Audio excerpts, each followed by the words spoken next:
Hey horror fans, once again it is me, the Horror Miser Money. Gee, it's time to do another horror movie review. This time we're going to review the latest horror movie from Shudder called Superdeep. Now, the Superdeep is a 2020 Russian horror film. It was written and directed by Arsly Snoopin. I know I messed that up. It's based upon the real-life Kola Superdeep borehole somewhere in Russia. I don't know where, but that's what this movie is based upon, that particular borehole in Russia.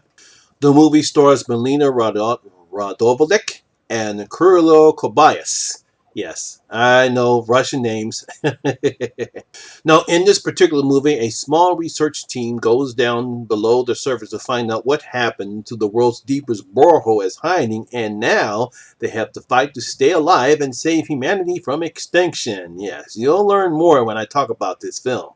Now, when it comes to foreign horror films, we've seen our share fare from South Korea, Japan, and France.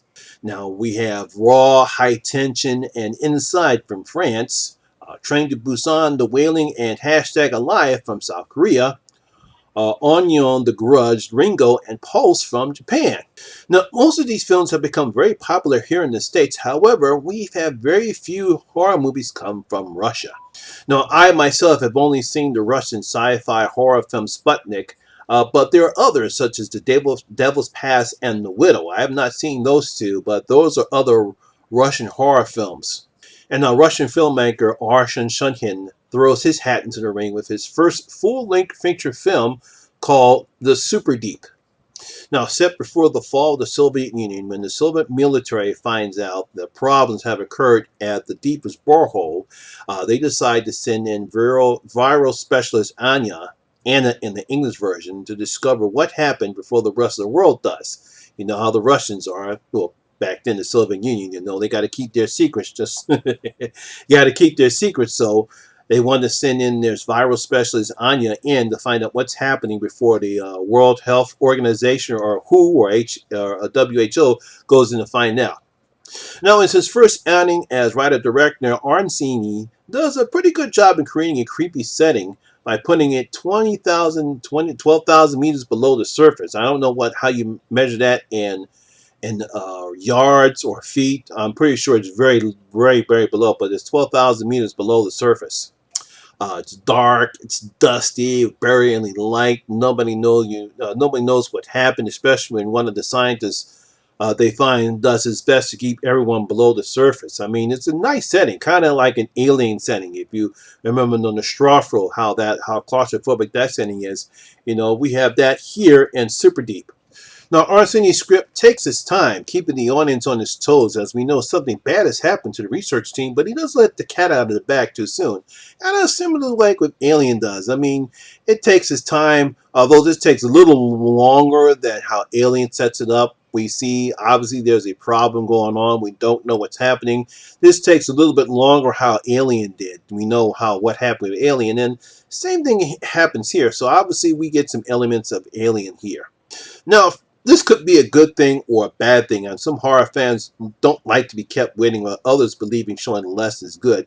It depends upon your nature. And now most people, I myself, it depends upon the film setup, the suspense, the tension that is, what it's creating, and the type of setting it is. As for me, I actually enjoyed the small build-up. I was anticipating to see what was happening, and that's why I did like the film, because what we find out later on is very terrible. Now, Russian actress Melina Radokovich is very good as Anya. You can tell that she's trying to redeem herself after the events.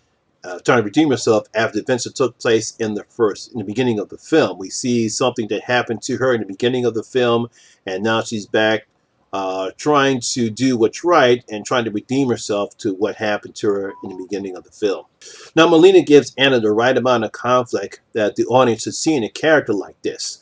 You have this morally person, Anna, and she knows that that obviously what her superiors, especially Soviet superiors, wants her to do, because they wanted to make sure that if she finds something, make sure you cover it up. But she also wants to make sure that everyone is safe, and she wants to save everybody. And I think Melina does a pretty good job in showing those type of characteristics in Anna. Now, as I stated before, while it takes some time before we discover what happened to the researchers, but when we do get some great practical effects. So I really give credit for Ardencies and his filmmakers and the production team. They do give us some great practical effects. Now, I'm sure people who have seen the film will get some Thing vibes or some Alien vibes, but for me, it's obvious that the filmmakers were influenced by the horror game The Last of Us.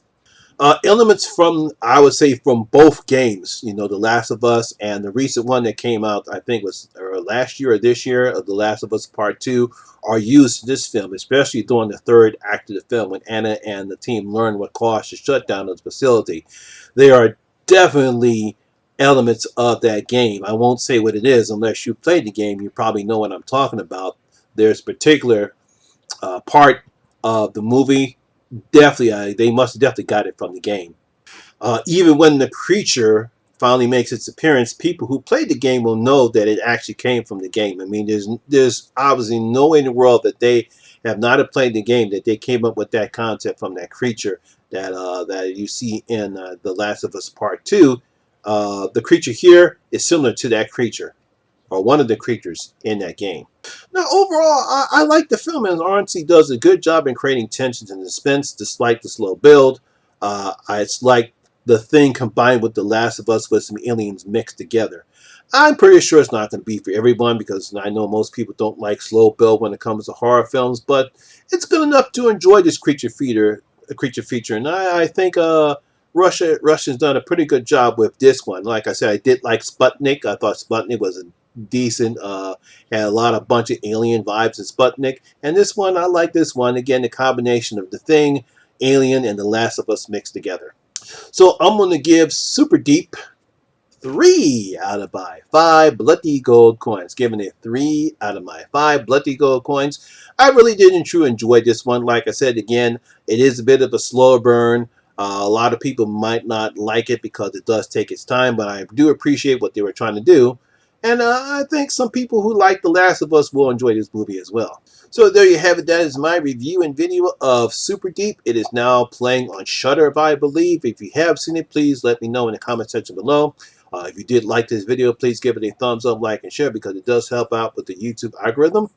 Also, if you're new here, please hit that subscriber button and ring that notification bell. That way you'll be notified anytime when I put a new video such as this one. Once again, my name is Lamont Smith, better known as the Horror Miser Money G, and always remember that horror rules. I'll see you in my next video. I'm out.